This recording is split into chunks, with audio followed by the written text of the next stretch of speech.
আসসালামু আলাইকুম। আজ আমি আপনাদের সাথে এই চমৎকার ডিজাইনের রাউন্ড কলারটি তৈরি করে দেখাবো একদমই সহজ নিয়মে।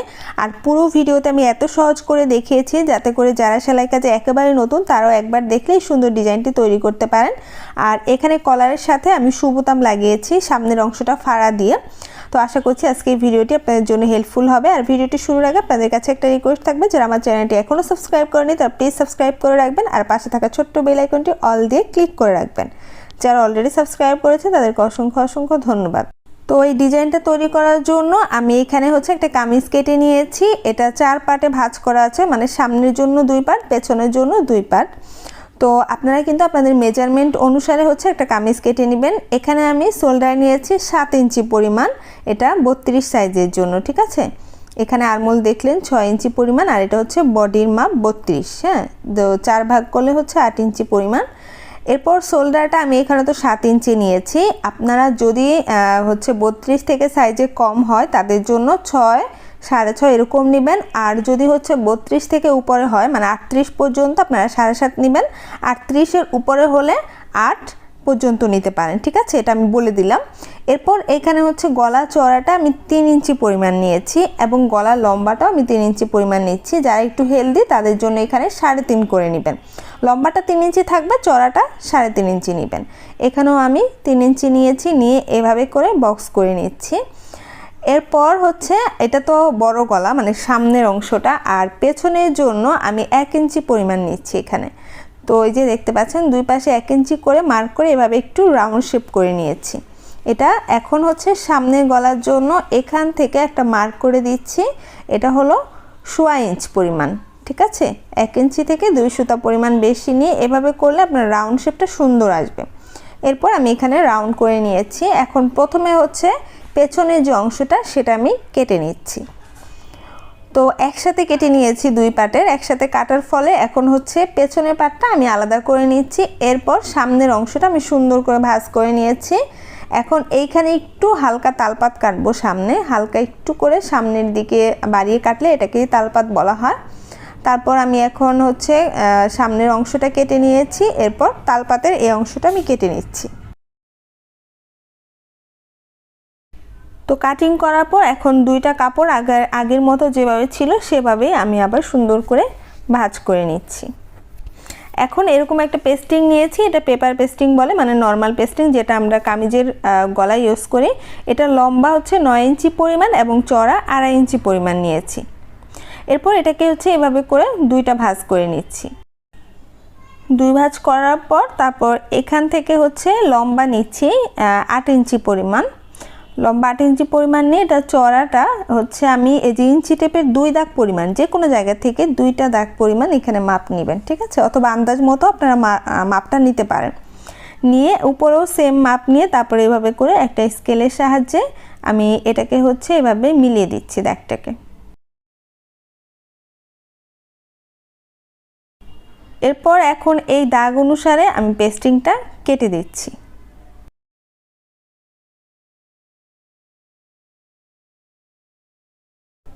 তো এই যে দেখতে পাচ্ছেন এতটুকু হওয়ার পর এখন এই সাইজ থেকে কিছুটা লম্বায় বড় এবং পাশে বড় এরকম একটা কাপড় নিয়েছি।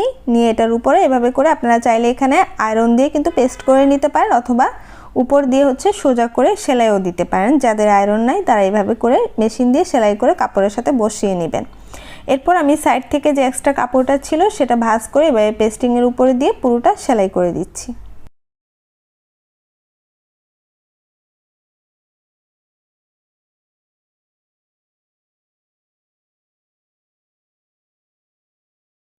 তো এখন এইখানে পাইপিং তৈরি করব, মানে সুবোতামের যে ডিজাইনটা আছে সেটা করার জন্য। তো এই কাপড়টাকে এইভাবে বাঁকা করে ভাঁজ করে নিয়েছি। নেওয়ার পর এখন এইভাবে করে বাঁকা করে কেটে নিচ্ছি। বাঁকা করে কাটলে পাইপিংয়ের সুন্দর হয় এবং যে কোনো ডিজাইন কিন্তু পাইপিং দিয়ে করা যাবে। এরপর এইভাবে করে আরেকটা মানে আমার যতটুকু প্রয়োজন সেই অনুযায়ী এখান থেকে কাপড় নিয়ে নিয়েছি বাঁকা করে। এরপর এই বাঁকা অংশটা কেটে এখন সোজা করে নিচ্ছি। নেওয়ার পর এটা এখন পাইপিং তৈরি করার জন্য এখানে কিন্তু 1 ইঞ্চি থেকে 2 সুতা পরিমাণ বেশি চওড়া কাপড় আছে। এরপর এটাকে এভাবে 2টা ভাঁজ করে এক সাইড থেকে চিকন করে আমি এখানে সেলাই করে দিচ্ছি। এরপর এইখানে হচ্ছে একটু বাঁকা করে কেটে দিতে হবে যাতে করে এটা খুব সহজে উল্টানো যায়। এখন একটা সুই নিয়েছি, সুইটা একটু মোটা টাইপের নিয়েছি এবং সুতাটা একটু বেশি করে গেঁথে নিতে হবে। তারপর সুইয়ের যে উল্টা সাইডটা আছে সেটা এর ভেতরে দিয়ে আরেক সাইড দিয়ে বের করে দিতে হবে। তারপর হালকাভাবে টেনে টেনে এটাকে হচ্ছে এরকম পাইপিং তৈরি হয়ে যাবে। তো পাইপিংটা আরও ডিটেলসে যদি আপনারা বুঝতে চান সেক্ষেত্রে কিন্তু আমার চ্যানেলে আলাদা ভিডিও আছে, সেটা দেখতে পারেন। এরপর এই যে সুবোতামের মাপ অনুযায়ী যে ধরনের সুবোতাম আপনারা বসাবেন যে সাইজের, সেই মাপ অনুযায়ী হচ্ছে এভাবে একটা মার্ক করে দিয়ে এক্সট্রা কাপড় কাটতে হবে, কারণ সেলাইতে যাবে সেজন্য আরও কিছু কাপড় এক্সট্রা নিতে হবে। তো এই মাপ অনুযায়ী আমার এখানে যতগুলো প্রয়োজন সেই অনুযায়ী আমি এখানে হচ্ছে কেটে নিচ্ছি। এরপর এখানে যে কাপড়টা আছে সেটার খালি যে জায়গাটা, ভেতরে যে জায়গাটা, সেই জায়গাটা হচ্ছে পেস্টিং এর একদমই সাথে লাগিয়ে তারপর হচ্ছে ঘুরিয়ে সেলাই করে দিয়েছি। এই যে পেছন দিকে দেখতে পাচ্ছেন সেলাইয়ের মানে দাগটা যে সেটা বোঝা যাচ্ছে। এরপর এখান থেকে হচ্ছে মাপ দিয়ে নিচ্ছি। তো এখান থেকে 1 ইঞ্চি বা 1 ইঞ্চি থেকে 2 সুতা পরিমাণ বেশি নিয়ে এভাবে করে আমি হচ্ছে এখানে যতটা পাইপিং বসাবো এবং সুবোতাম দিব সেই অনুযায়ী মার্ক করে নিয়েছি। মার্ক করে নেওয়ার পর এখন হচ্ছে এখানে যে দাগটা বসে গিয়েছে সে দাগ অনুযায়ী হচ্ছে আমি এখন এরকম করে ভাঁজ করে করে এভাবে করে বসিয়ে দিচ্ছি। দেখতে পাচ্ছেন, এভাবে করে বসিয়ে তারপরে এটা সেলাই করে দিব।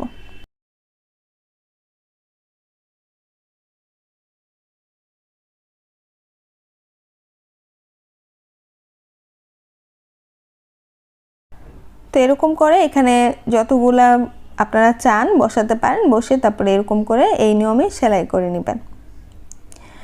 এরপর হচ্ছে আমি এখন এই যে সামনের যে পাটটা আছে সেটা নিয়ে পুরো ঠিক মাঝ বরাবর হচ্ছে আমি মার্ক করে দিয়েছি যাতে করে একদমই সমানভাবে ডিজাইনটা বসে। মার্ক করার পর এইভাবে করে সমান করে আমি হচ্ছে কাপড়টা বসিয়ে নিয়েছি, উপরের কাপড়টা বসিয়ে এভাবে ঘুরিয়ে ঘুরিয়ে ডিজাইন অনুসারে এখন আমি সেলাই করে দিচ্ছি।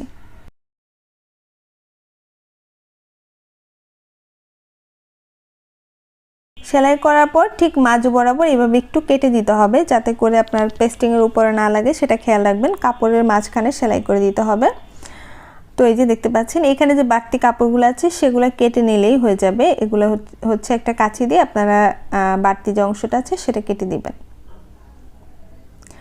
আর এখন হচ্ছে এই যে এই কোণাগুলো হচ্ছে 2টা কোণা তো মাস্ট কাটতেই হবে। তারপর হচ্ছে এভাবে করে একটু একটু করে কেটে নিতে হবে ফিনিশিংটা ভালো আসার জন্য। তারপর এটা এখন আমি এই যে উল্টে দেখাচ্ছি, দেখতে পাচ্ছেন এখন কিন্তু পাইপিংয়ের যে ডিজাইনটা সেটা বের হয়ে গিয়েছে। এরপর একটা কাপড় নিয়েছি লম্বা প্রায় 11.5 ইঞ্চি পরিমাণ এবং এই কাপড়টা চড়া হচ্ছে 4 ইঞ্চি 4.5 ইঞ্চি এরকম। এরপর এই কাপড়টাকে উপর থেকে এভাবে প্রথমে একটা সিঙ্গেল ভাঁজ দিতে হবে, তারপর হচ্ছে আবার আরেকটা ভাঁজ দিতে হবে।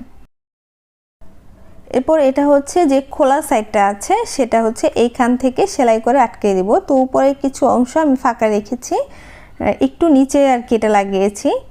লাগানোর পর উপরে একটা চাপ সেলাই দিয়ে দিচ্ছি। আর এটা যেহেতু এখানে ফাঁকা থাকবে বোতাম দেওয়ার পরও, সেজন্য আমি এখানে এক্সট্রা কাপড়টা লাগিয়েছি। আর যখন আপনারা বড় কোনো গলাতে ইউজ করবেন তখন এটা আপনারা এইভাবেই পুরোটা জয়েন করে দিতে পারেন, যেহেতু কলার সেজন্য মাথা ঢোকানোর জন্য এই জায়গাটা রাখা।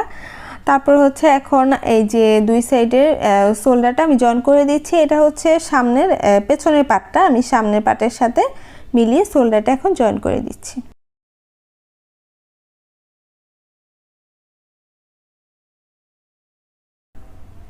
আর এখানে কিন্তু অবশ্যই আপনারা ডাবল সেলাই দিয়ে নেবেন। এরপর এভাবে করে আমি ভাঁজ করে নিচ্ছি, দেখতে পাচ্ছেন এটা কলারের যে মেজারমেন্ট আছে সেটা এখান থেকে নিতে হবে। তো এভাবে আমি ভাঁজ করে নিয়েছি। সুন্দর করে ভাঁজ করে নেওয়ার পর তারপর হচ্ছে এইভাবে করে আমি ঘুরিয়ে মাপটা নিতে হবে। দেখতে পাচ্ছেন ঘুরিয়ে মাপ নিয়েছি, এখানে 8.5 ইঞ্চি এসেছে। আপনাদের যা আসবে সে অনুযায়ী আপনারা নিয়ে নেবেন। তো এখানে পেস্টিং লম্বা 18 ইঞ্চি নিয়েছি, চড়া হচ্ছে 5 ইঞ্চি নিয়েছি কলারের জন্য, ঠিক আছে। তারপর এটা ডাবল ভাঁজ করে নিয়েছি। নেওয়ার পর এখন ডাবল ভাঁজ করে এখানে একটু সেলাই করে আটকে দিচ্ছি যাতে পেস্টিংটা নড়াচড়া না করে সেজন্য। এরপর এক সাইড থেকে হচ্ছে এভাবে আমি একটু মার্ক করে দিয়েছি। মার্ক করে দেওয়ার পর এখন এখানে হচ্ছে 3 ইঞ্চি, মানে আমি যে 3 ইঞ্চি কলারের জন্য চড়া নিয়েছি, 3 ইঞ্চি লম্বা নিয়েছি, সেই 6 ইঞ্চি এখানে বসাতে হবে। 3 ইঞ্চি লম্বা 3 ইঞ্চি চড়া, ঠিক আছে। সেই অনুযায়ী আমি এখানে বসিয়ে নিয়েছি। চওড়া যদি আপনারা আরও হাফ ইঞ্চি বেশি দেন সেক্ষেত্রে আরও হাফ ইঞ্চি বাড়িয়ে নেবেন। এরপর এইখানে যে মার্কটা করেছি সেখান থেকে এইভাবে করে একটা রাউন্ড শেপ করে নিচ্ছি। তো এভাবে রাউন্ড করার পর এরপর হচ্ছে এখন 8.5 ইঞ্চি যে আমি নিয়েছি সেই 8.5 ইঞ্চি এখানে মাপটা দিতে হবে। দেখতে পাচ্ছেন এরকম করে ইঞ্চি টেপটা ধরে ঘুরিয়ে ঘুরিয়ে তারপর হচ্ছে এখানে মার্ক করেছি। আপনাদের যত আসবে সেটা এখানে মার্ক করে নেবেন, এভাবে ইঞ্চি টেপটা ধরে, ঠিক আছে। ধরার পর আমি মার্ক করে দিয়েছি। দেওয়ার পর এই জায়গাটা হচ্ছে একটু লম্বা করে মার্ক করে নিচ্ছি। এখন এখান থেকে মানে ভেতর থেকে হচ্ছে 1 ইঞ্চি পরিমাণ মার্ক করে নিচ্ছি। 1 ইঞ্চি করে করে পুরোটা মার্ক করে দিচ্ছি। আর এই জায়গাটা হালকা একটু রাউন্ড করে নিচ্ছি, ঠিক আছে। আপনারা যদি চান যে রাউন্ড করবেন না সেক্ষেত্রে সেভাবেও রাখতে পারেন। এরপর এখন হচ্ছে আমি মার্ক অনুযায়ী এখন পেস্টিংটা কেটে নিচ্ছি। এতটুকু হওয়ার পর এখানে হচ্ছে যে সুতাটা ছিল মানে আটকিয়েছিলাম যে সুতাটা সেটা ছাড়িয়ে নিয়েছি। এরপর একটা কাপড়ের উপরে পেস্টিংটা বসিয়ে প্রথমে হচ্ছে কাপড়ের সাথে আমি পেস্টিংটা এভাবে করে আটকে নিচ্ছি। কাপড়ের নিচের সাইডে এবং উপরের সাইডে যাতে কাপড় থাকে সেটা খেয়াল রাখবেন। তো এক্সট্রা কিছু কাপড় আমি এখানে ছেটে নিয়েছি। এরপর এটা হচ্ছে এভাবে উল্টো দিক থেকে মুড়িয়ে মুড়িয়ে ভাঁজ করে নিচ্ছি। আর উল্টো দিক থেকে ভাঁজ করার কারণ হচ্ছে এটা ফিনিশিংটা ভালো আসবে, মানে ভাঁজ করে আমি উল্টো দিকে দিয়ে দিচ্ছি।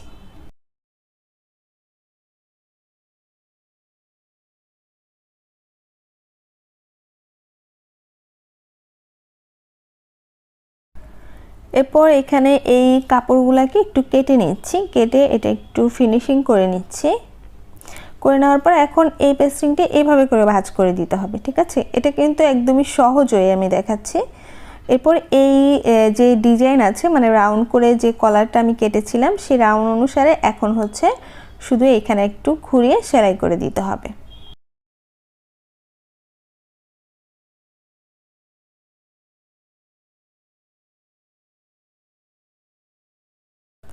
এরপর সেলাই করার পর এক্সট্রা কাপড় রেখে তারপর হচ্ছে এখানে বাকি কাপড়টা কেটে নিচ্ছি। আর এখানে একটু একটু করে কেটে নিচ্ছি সেলাইয়ের ভেতরের অংশটা। এরপর এটা উল্টে নিচ্ছি। চাইলে আপনারা উল্টে নেওয়ার এই পর্যায়ে আয়রন করে নিতে পারেন, আমি কিন্তু আয়রন করে নিয়েছি, তাতে করে কলারের ফিনিশিংটা ভালো আসবে। এরপর এর উপরে হচ্ছে আমি একটা চাপ সেলাই দিয়ে দিচ্ছি। তো এই তো এতটুকু কিন্তু হয়ে গিয়েছে। এখন হচ্ছে এখানে যে মাঝখানে যে সেলাইটা আছে এই পর্যায়ে সে সেলাইটা আপনারা চাইলে খুলে ফেলতে পারেন। আর এখন এখান থেকে হচ্ছে প্রায় হাফ ইঞ্চি পরিমাণ আমি এক্সট্রা কাপড় ঘুরিয়ে কেটে নিচ্ছি। কেটে নেওয়ার পর এখন হচ্ছে জয়েন করব কলারটা। তো এখানে আমি কামিজের যে কাপড়টা সেটা নিয়ে নিয়েছি। এরপর এটা হচ্ছে এই যে এখান থেকে এভাবে ঘুরিয়ে জয়েন করে দিতে হবে, ঠিক আছে।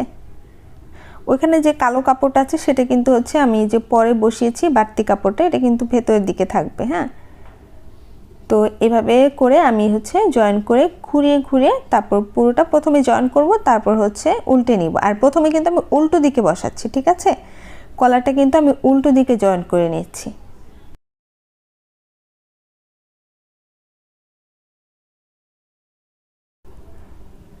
তো শেষে এবং শুরুতে একটু ভালো করে স্টিচ করে নিতে হবে। তো এই যে এতটুকু সেলাই হয়ে গিয়েছে, এটা কিন্তু সোজা করে মানে সোজা দিকে আমি এখন নিয়ে এসেছি। সোজা দিকে আরেকটা সেলাই দিলেই হবে। তবে সেলাইয়ের আগে আপনারা চাইলে এখানে একটু একটু করে কেটে নিতে পারেন, ঠিক আছে। সেলাই বাইরে একটু একটু করে কেটে নিতে হবে যাতে কলারের ফিনিশিংটা একটু ভালো আসে। তো এরপর সামনের দিকে আনার পর এভাবে ভাঁজ করে দিয়ে এখন আমি কলারটা সেট করে নিচ্ছি। এই যে এইভাবে ভাঁজ করে শুধু একটা করে সেলাই দিলে হবে। এই পর্যায়ে দেখবেন যে আপনারা কোনো ধরনের কিছু করতে হবে না, এমনি এমনি কিন্তু এখানে ভাঁজ চলে আসবে, ঠিক আছে।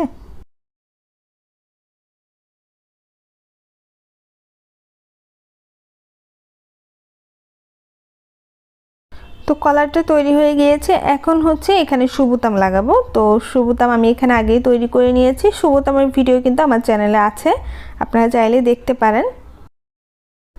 তো এই যে দেখতে পাচ্ছেন কলারটা কিন্তু তৈরি হয়ে গিয়েছে। আশা করছি আজকে এই ভিডিওটি আপনাদের কাছে খুব ভালো লেগেছে। যদি ভালো লাগে অবশ্যই ভিডিওতে একটি লাইক দিবেন, কমেন্ট করে আপনার মতামত জানাতে ভুলবেন না। আজকে এই পর্যন্ত, অনেক অনেক ভালো থাকবেন। আল্লাহ হাফেজ।